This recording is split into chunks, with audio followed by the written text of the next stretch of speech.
یہ جو دن ہے میرے دوستو، سب سے پہلی بات تو یہ ہے کہ حرمت والے دنوں کے اندر ہے، اور دوسری بات یہ کہ اللہ نے ان 10 دنوں کی قسم کھائی ہے، یہ معمولی دن نہیں ہے۔ جانتے ہیں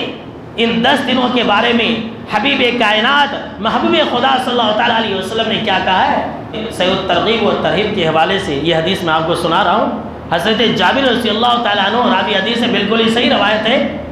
کہ آپ صلی اللہ تعالیٰ علیہ وسلم نے فرمایا کہ یہ جو ذی الحجہ کے 10 دن ہے یہ افضل ایام الدنیا، اللہ اکبر، یہ دنیا کے جتنے بھی ایام ہیں نا ان تمام ایام میں، تمام دنوں میں سب سے زیادہ افضل دن ہے۔ دوسری روایت جو کہ بخاری کے اندر ہے، حضرت عبداللہ بن عباس رضی اللہ تعالیٰ عنہ راوی حدیث سے کہتے ہیں کہ آپ صلی اللہ تعالیٰ علیہ وسلم نے فرمایا ما من ایام العمل الصالح فیہا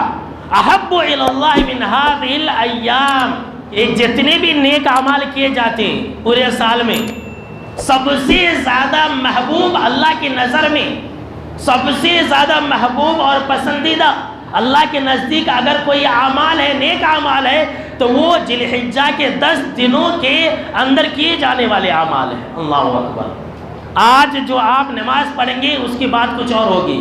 ذی الحجہ کے 10 دنوں کے اندر جو آپ نماز پڑھیں گے اس کی بات کچھ اور ہوگی۔ آج اگر آپ صدقہ و خیرات کریں گے اس کی بات کچھ اور ہوگی، ذی الحجہ کے 10 دنوں کے اندر جو آپ صدقہ و خیرات کریں گے اس کی کچھ اور ہی بات ہوگی۔ آج اگر آپ روزہ رکھیں گے اس کی کچھ اور بات ہوگی، لیکن ذی الحجہ کے 10 دنوں کے اندر اگر آپ روزہ رکھیں گے تو اس کی کچھ اور بات ہوگی۔ آج اگر آپ قرآن مجید کی تلاوت کریں گے اس کی کچھ اور بات ہوگی، لیکن ذی الحجہ کے 10 دنوں کے اندر اگر آپ قرآن مجید کی تلاوت کریں گے اس کا اجر اور ثواب کچھ اور ہی ہوگا۔